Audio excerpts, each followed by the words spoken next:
Johnny Hughes of Benton, District 4 against Nick Snook of West Snyder, also District 4 in a matchup, and it's numbers 1 and 2, Larry, in the Northeast Regional. Hughes is in the red wrestling jersey, and Nick Snook is in the dark black with a white stripe. Now you're going to see Tim West out there officiating. He's a marvelously successful computer salesman and a great official. He's out there.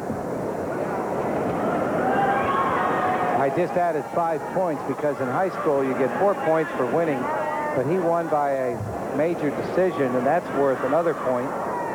If you win by a technical fall, it's 1.5 points, and if you win by a pin, it's 2 points. So I put on 5, and that moves it up to 68.5 for Benton and 71 for Line Mountain at this time. Johnny Hughes is a 2-time champion at 125 pounds.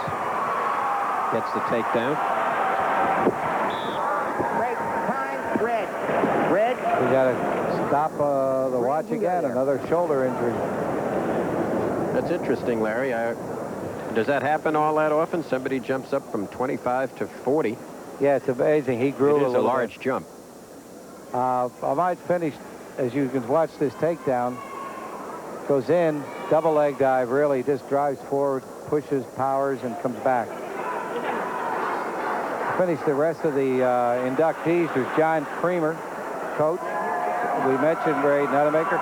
Kirk Pendleton, former national champion from Lehigh. Stay set, green, red. Okay. Tom Scully, former national champion from Lehigh. Dr. Billy Stewart, former national champion from Lehigh. Bud Whitehill. Those are the 10 individuals who will be inducted into the Pennsylvania Wrestling Hall of Fame. Has dropped to the mat and control stays with John Hughes over Nick Snook. Problem with that move is it takes a lot out of you because you think, my God, how can he just control me like that? Bill Keane informs us that this is the 3rd consecutive week that Hughes and Snook have wrestled in the finals. They also met in the districts and the regionals, so these guys have really had at each other. And, of course, Hughes was the victor. Red, you're on. Cloyd Hess and his coaching assistant at West Snyder High. 25 seconds to go in the period. John Hughes of Benton leading 2-0. And Benton, of course, looking to come from pick up a win here or move them about 1 point ahead of Line Mountain for the state championship. Unofficially calculated. Work it. Right. Well, there's Troy Erdman has to do it all for his team at 152. This is the last of the Benton wrestlers, and Erdman's in at 152. He's favored to win. 2 seconds to go, Jen. But anything can happen in this battle. The American Dairy Association will be pleased to know that an ice cream truck has driven up and left Marvin Walensik about 5 gallons, which he will consume before the 189. Period ends and a 2-0 lead for Hughes. This is John Hughes, the other half of the twin brother combination. Okay, got a 2-0 score, red. Over Second Nick period. Snook. Green gets set. Hershey, the chocolate capital of the world. You should eat a little ice cream with chocolate. Tim West is the official. He's from District 1, 14 years, sales rep from Pipersville, Pennsylvania. Drink a lot of coffee with Tim at the 7-Eleven in the morning. And Hughes trying to gain a tilt. Maybe gets a little too far ahead, and we got a reversal. Now, you see, in that situation, when you get a reversal, you don't have to bring your opponent to the mat. Just to clear the air for those of you who think, oh, you got to bring it down. No. On a reversal, you can reverse standing up. Red down. Sam Markle is the mat judge. He is from District 6, a middle school principal from Bellefonte, Pennsylvania. Bellefonte, Pennsylvania. And he, it says here, 31 years of officiating.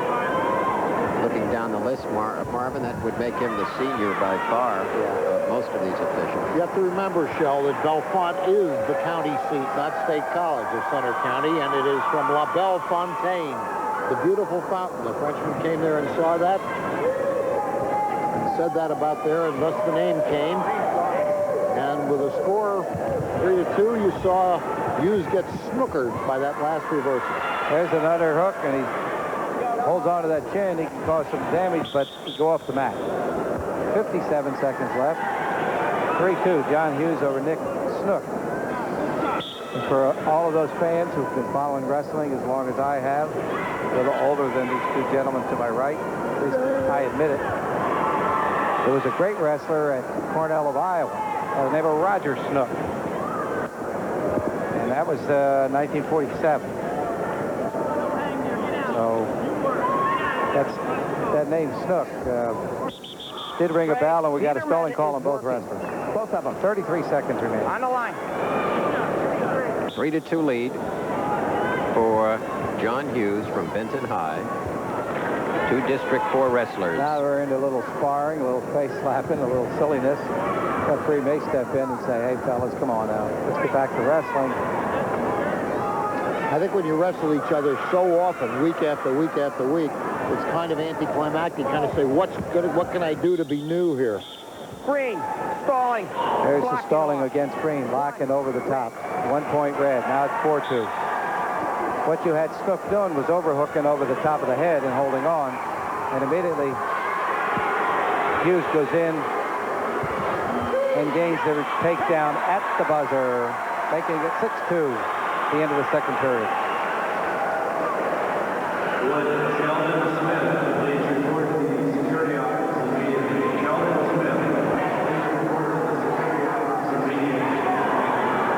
Second period coming up.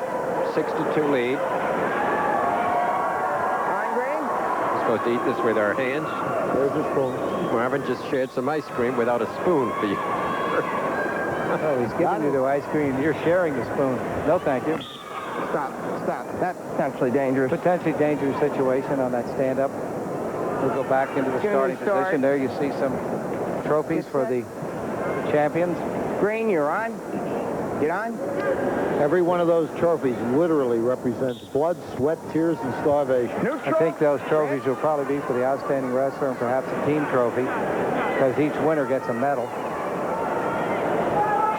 7-2, 5-point lead, 1:42 remaining, last period. As John Hughes has control over Nick Snook so far. Both of them were from the Northeast Regional, which brought 10 champions to this final. Northwest Regional brought 7, and the Southeast Regional 5. South Central and Southwest 2 each. That should give you a total of 26 wrestlers, because we now have 13 weight classes. 135 pounders and coaches will be awarded. We have 1:15 to go in the period. A long 9-2 lead for John Hughes, who has dominated his opponent, Nick Snook. 3 consecutive weeks these young men have met. The regionals, the districts, and now for the AA championship at 140. Marv, if John Hughes wins, it'll make it 7 consecutive bouts where there'll be a returning champion for next year, with Yurko is a junior, Crawford's a freshman, Boschnock's a junior, Kolak's a sophomore, Budman's a junior, Hughes is a junior, and this Hughes is a junior. So that first half will be back next year. One of the things you never know, although with some of the wrestlers as good as they are here, you never know which one of them ever get through this tournament. Another takedown, now has an 8-point lead, and that should be enough to give his team 5 points, and will put them out in head. With 25 seconds to go, I would assume it would be 73.5 for Benton and 71 for Line Mountain. You kind of wonder what happens if the two of them ever start to fool around the living room. Must get expensive for the furniture. The Papa Hughes has got a big bill. Yeah, like the Lieberman brothers used to. That's a good example, Larry. Both national champions at Lehigh, and I'm sure that parents witnessed some broken furniture. And neither one of them are lightweights. They were in the 77-pound class, so certainly 5 seconds ago. And the brothers Hughes are now both champions. And so John Hughes of Benton High is the champion, and he is 35-0 in wrestling this season. We'll be back with the presentation of awards at 1:35 and more in the AA Championships on the Pennsylvania Public Television Network in just a moment.